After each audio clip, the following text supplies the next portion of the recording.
Meus caros, eu sei que os mais jovens talvez não acreditem no que eu lhes vou dizer, mas eu ainda sou do tempo em que os políticos, quando se viam envolvidos num escândalo, uma coisa gigantesca, se demitiam logo.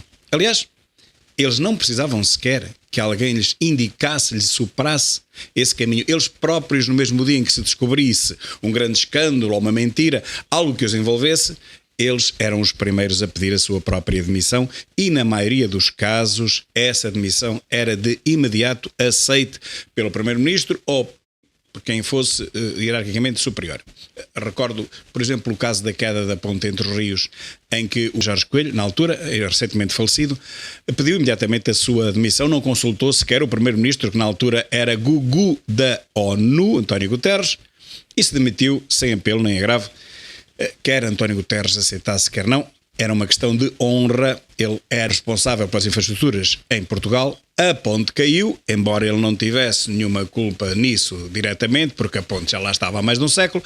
A verdade é que ele sentiu-se na obrigação de se demitir, como sinal para a população de que a culpa não poderia morrer solteira. Ora, hoje em dia, meus caros, uma coisa dessas seria impensável. Eu não sei mesmo como é que ainda há comentadeiros da televisão a pedir a demissão do ministro A, B ou C. Isso é completamente proibido neste governo. Nenhum ministro se demite neste governo de Costa-Covic, nenhum. Imaginem o mesmo cenário da queda da ponte entre os rios se fosse hoje. Alguma vez o ministro Pedro Nuno Maserati se demitiria? Nunca. É completamente impensável uma situação dessas. O que quer dizer que desde os anos 2000 até agora, muito mudou na política e na maneira de ver a política em Portugal.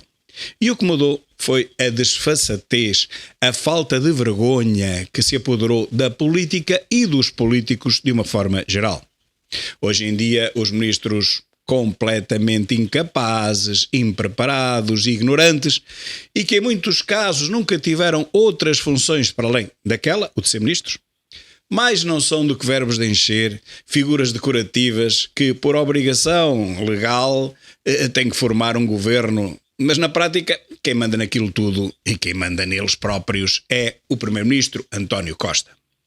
Aquela gente está ali toda arregimentada, mas ai daquele que ouse ter uma opinião própria sobre seja que assunto for, mesmo que se limite ao seu próprio ministério. Não têm nem podem ter opinião formada. Quem manda em tudo é António Costa. Veja-se os tristes casos mais chocantes do Ministro da Educação ou da Ministra Mariana Vieira da Silva para se perceber que realmente não são mais do que verbos de encher.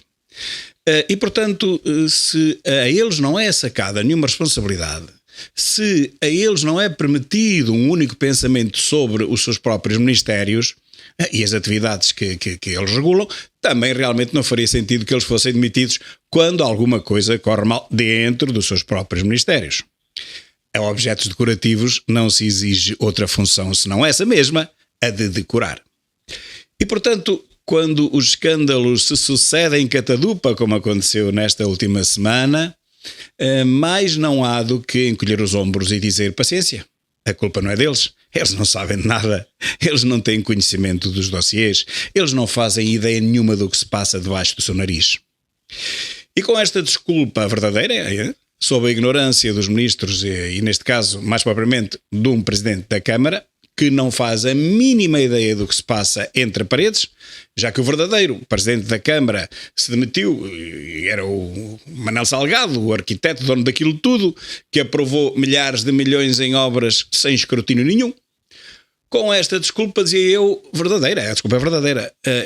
Realmente eles não fazem ideia nenhuma do que se passa nos seus gabinetes, nos seus ministérios.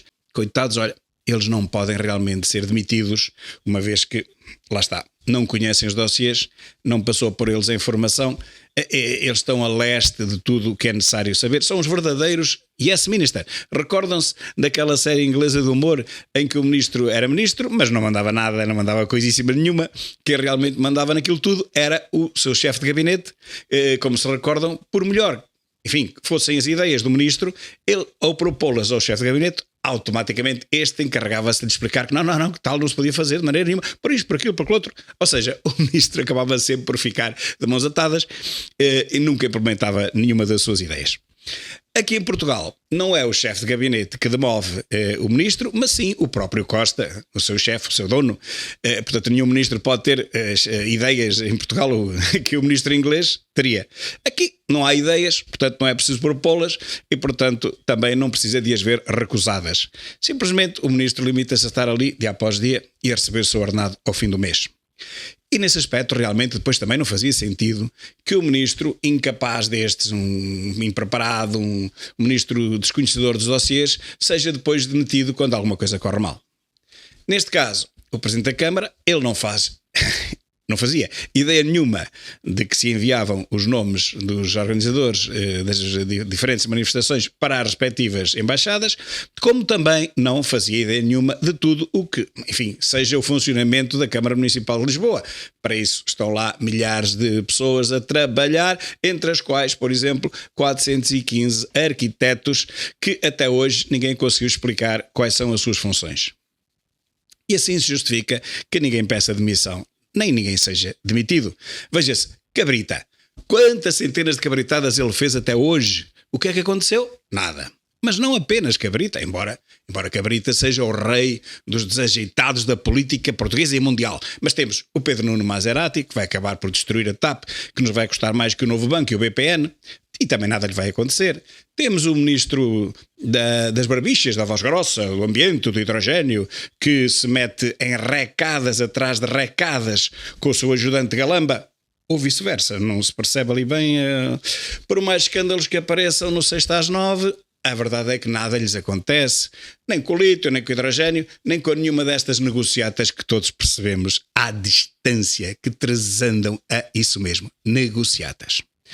Temos a vozinha Graça Freitas, que se diz e desdiz de cada vez que vê à televisão. Temos a ministra da Doença, e não da Saúde, que prefere ver os portugueses morrer ou em lista de esperas intermináveis do que estabelecer contratos com privados. Um fanatismo ideológico de esquerda que já não existe em parte nenhuma do mundo civilizado.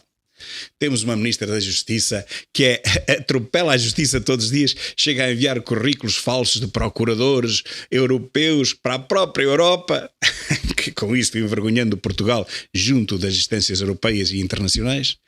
E enfim, nada acontece a nenhum destes, nem passa pela cabeça de ninguém que eles possam alguma vez pedir a sua própria demissão. Portanto, os portugueses têm que se preparar para isto, para este novo estado de coisas, para este novo normal, que é os escândalos em catadupa e ninguém paga por nenhum deles. Agora, o que eu não percebo no meio de tudo isto é porque é que ainda há alguns comentadeiros que continuam a pedir a demissão de fulano, de Beltrano, Cicrano, secretário de Estado, o ministro, o presidente da Câmara. Porque toda a gente sabe que nenhum deles nunca na vida, enquanto este governo, desgraçado governo, desgovernar Portugal, nunca nenhum deles pedirá nenhuma demissão. É este o novo normal socialista, e digo mais, e digo pior, é este o novo anormal da socialista. Temos que os aguentar enquanto eles cá estiverem.